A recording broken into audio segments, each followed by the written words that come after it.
तो आज हम जो बताने जा रहे हैं कि हिंदी में जो पद्य रहे, पद्य क्या होता है, साहित्य में दो भाग होते हैं, ठीक है। हिंदी साहित्य, हिंदी जो साहित्य है इसके दो भाग, ठीक है। एक भाग जो होता है उसको कहते हैं गद्य और दूसरा भाग जो होता है उसको पद्य, ठीक है। आई बात समझ में?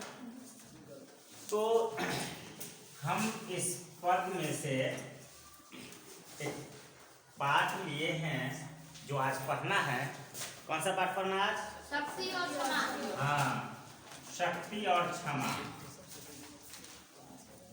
शक्ति और क्षमा। शक्ति का क्या मतलब होता है?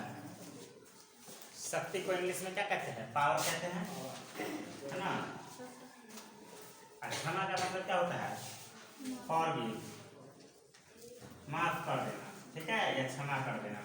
जैसे कोई गलती करी है ना, मान लो कोई गलती की किसी ने और उसको पनिशमेंट नहीं दिए, सजा नहीं दिए, छोड़ दिए, तो हो गया माफ करना, यानी क्षमा कर देना। तो अब हम उसी पर जो रामधारी सिंह दिनकर का लिखा हुआ है शक्ति और क्षमा, उसको हम लोग पढ़ने का प्रयास करते हैं और समझना है इसको कि पद्य का कैसे हम सरल अर्थ में समझेंगे। इसको पढ़ने का क्या मतलब होता है कि हम समाज में अपने दैनिक जीवन में किस तरह से इसका उपयोग करते हैं। किसी भी पाठ को पढ़ने का जीवन का उद्देश्य क्या होता है? जीवन का उद्देश्य होता है सीख जाना। किसी भी चीज को सीख जाने के बाद हम अपने समाज में उसका सही रूप से उपयोग कर सके, हमारे अंदर में अच्छे विचार आए, अच्छे संस्कार आए, है ना। तो रामधारी सिंह दिनकर जी का लिखा हुआ है शक्ति और क्षमा, उस पर आते हैं। पहला जो लाइन है, पहली जो पंक्ति है, स्टार्ट है, वो यहाँ से, क्षमा, दया, तप, त्याग, मनोबल सबका लिया सहारा, पर नर व्याघ्र सुयोधन तुमसे कहो कहाँ कब हारा। क्षमा का मतलब क्या हो गया? माफ करना। दया का मतलब किसी पर रहम करना, उर्दू वर्ड है रहम, है ना। रहम यानी उस पर दया करना। दया कहते हैं जैसे कोई आदमी परेशान है, मुसीबत में है, उसका सहयोग कर दिए, दया आ गई उसको, आहा है किस तरह से कितना प्रॉब्लम में फंसा हुआ है, उसका हम हेल्प कर दिए, वो दया हो गई। त्याग का मतलब क्या हुआ? छोड़ देना। त्याग का मतलब छोड़ देना। और मनोबल, मनोबल क्या होता है? बल का मतलब क्या होता है? ताकत, शक्ति, है ना। और मनोबल क्या है? मानसिक शक्ति। मानसिक शक्ति क्या होता है? मानसिक शक्ति का मतलब हो गया कि हम मन से किसी भी काम को जब करना चाहते हैं तो कर लेते हैं, है ना। मन से जब किसी काम को करना चाहते हैं तो कर लेते हैं। क्यों? क्योंकि हमारी मानसिकता अगर अच्छी होती है तो हमारा शारीरिक कार्य उसकी ओर अच्छे से जाता है। पर नर व्याघ्र सुयोधन तुमसे कहो कहाँ कब हारा, ये उस समय की बात है। यह प्रसंग महाभारत से लिया गया है। महाभारत और रामायण दो महान ग्रंथ है, ठीक है। इसमें महाभारत में दो पार्टी, एक दुर्योधन की पार्टी और एक युधिष्ठिर की पार्टी, और दोनों ही भाई थे, चचेरे भाई। अभी भी चचेरे भाई में आपस में लड़ाई झगड़ा होता है, जमीन के लिए होता है ना, घर द्वार के लिए लड़ाई झगड़ा होता है, जमीन के लिए लड़ाई झगड़ा होता है, खेत खलिहान के लिए लड़ाई झगड़ा होता है, पैसा के लिए लड़ाई झगड़ा होता है, यानी धन दौलत के लिए। तो उस समय यानी ये द्वापर युग की बात है, पर उस समय भी धन दौलत के लिए लड़ाई झगड़ा होता था, राजगद्दी की वगैरह के लिए। तो उस समय कहते हैं, युधिष्ठिर को कहते हैं, श्री कृष्ण भगवान के शब्दों में ये है कि तुमने जो है उसको क्षमा किया, दया किया, तप किया, त्याग किया, मनोबल, ये सब चीज का सहारा आपने लिया, लेकिन पर नर व्याघ्र, नर में बाघ जैसा, व्याघ्र माने बाघ। सुयोधन, दुर्योधन को ही सुयोधन कहते हैं।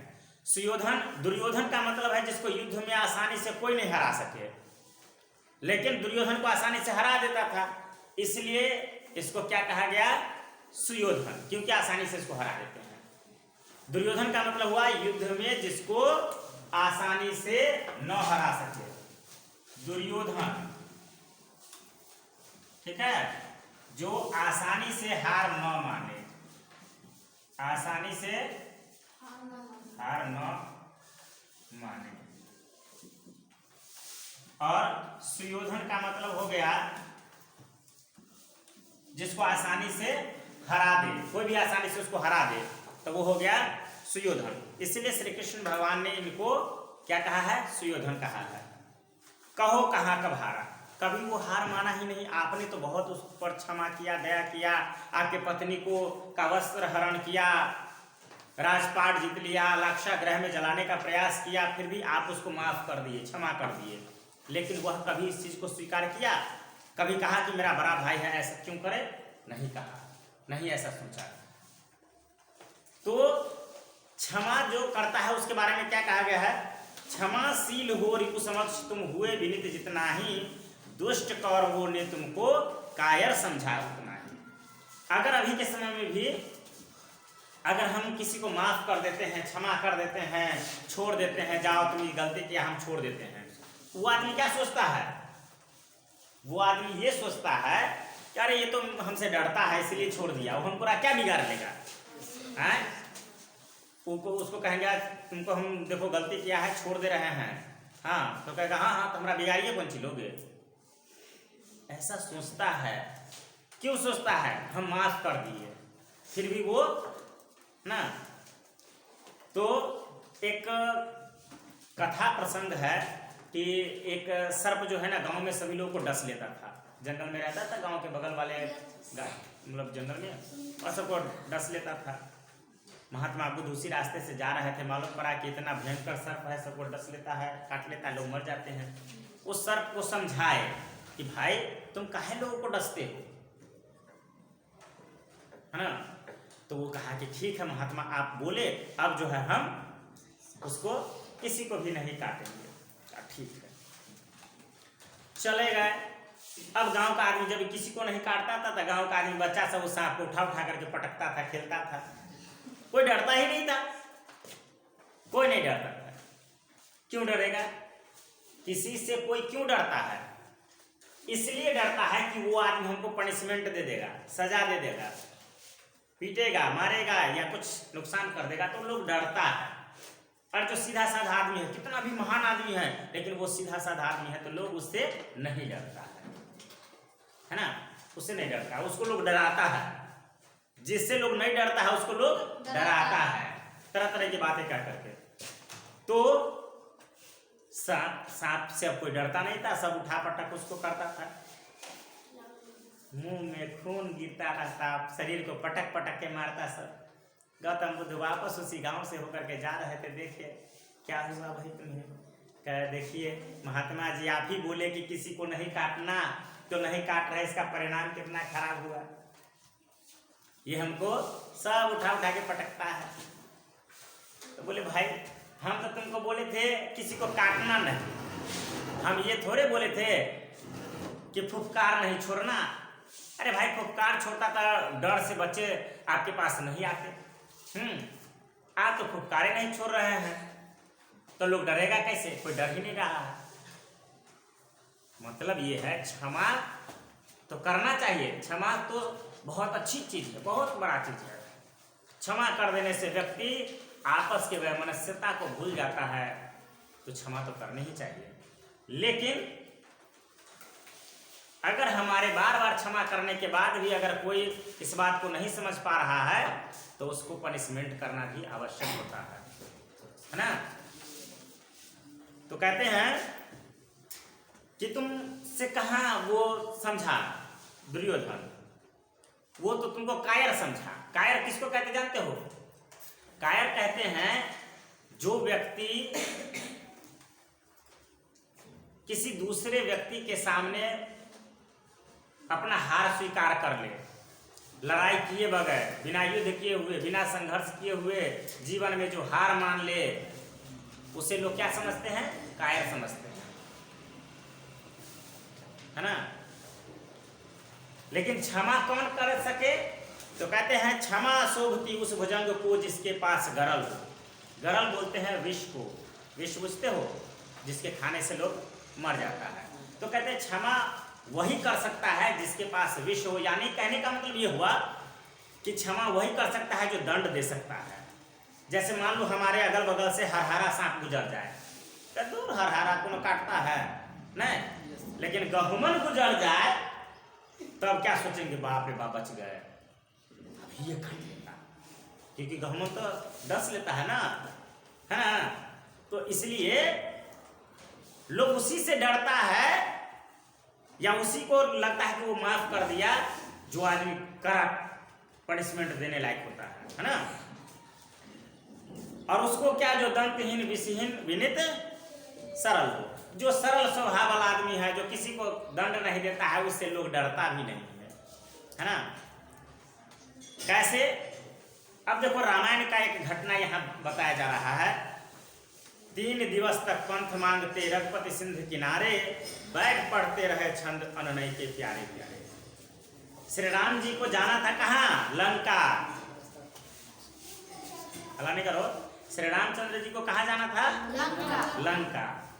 और लंका और रामचंद्र जी के बीच में क्या था? महासागर, सेतु। सेतु पहले नहीं था, मतलब वो सागर, महासागर। अब उससे भाई इससे उस पार कैसे जाए?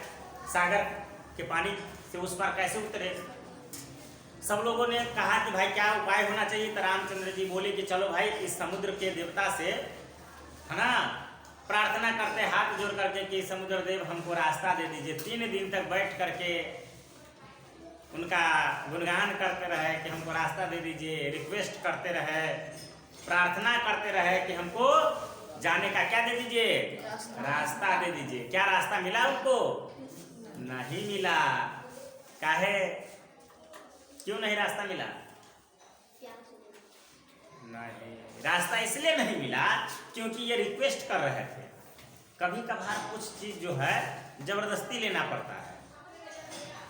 जैसे हमारा तुम्हारा किसी का अधिकार है तो जबरदस्ती लेना पड़ता है, कोई ऐसी आसानी से नहीं दे देता है, समझे? नहीं, अगर सब आसानी से दे देता तो कोर्ट कचहरी क्यों होता? अभी के समय में भी लोग आसानी से नहीं देता है। लोग इतना पकड़ लिया है लोगों को कि लोग एक दूसरे का धन दौलत हड़पने पर रहता है। तो रामचंद्र जी 3 दिन तक बैठ करके छंद पढ़ते रहे, रिक्वेस्ट करते रहे, प्रार्थना करते रहे, लेकिन रास्ता नहीं मिला। तब क्या हुआ? उत्तर में जब एक नाद भी उठा नहीं सागर से, उठी अधीर धधक परोस की आग राम के सर से। तब क्या किए? धनुष बाण उठा लिए, लाओ मेरा धनुष और बाण, हम इसी क्षण पूरे समुद्र को क्या कर देते? एक ही बाण में सुखा देते हैं। एक ही बाण में सुखा देंगे तो पूरे में जो क्या रहेगा? सूख जाएगा और फिर हमको रास्ता मिल जाएगा। जब भी कोई प्यार से कुछ कहे, मान ले, तो झगड़ा लायक क्यों होगा? अब प्यार से बोल रहे थे, रिक्वेस्ट कर रहे थे, नहीं माना तो धनुष बाण चढ़ाए, तुरंत डर से आ गया।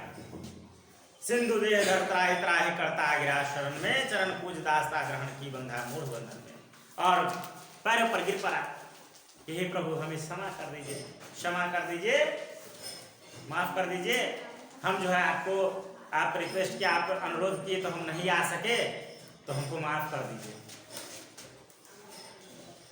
तो इसीलिए कहा जाता है कि शक्ति का प्रदर्शन करना कभी कभी अनिवार्य हो जाता है, जरूरी हो जाता है। सच पूछो तो शर्में ही बसती है दीप्ति विनय की। देखो सर जो है, दंत स आ रहा, सर का मतलब क्या हुआ? है?